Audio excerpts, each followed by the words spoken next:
ওগো আল্লাহ, ওগো মালিক, তুমি ছাড়া তো আমাদের আর কেউ নাই, তুমি ছাড়া তো আমার আর কেউ নাই। আল্লাহ গো, তুমি যদি মাফ না করো কে আমাকে মাফ করবে? তুমি যদি মাফ না করো কে আমাকে মাফ করবে? তুমি যদি আমাকে মাফ করো তাহলে তোমার কোনো দিকে কমবে না, তুমি যদি আমাকে মাফ না করো তোমার কোনো দিকে বাড়বে না।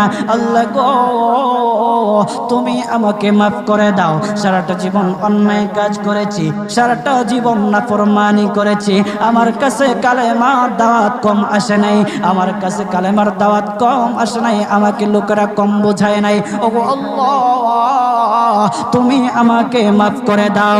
মাফ না করলে কোথায় যাব, কার কাছে যাব? বাবা যখন মারে তখন মার কাছে আশ্রয় নেওয়া যায়, মা যখন প্রহার করে তখন বাবার কাছে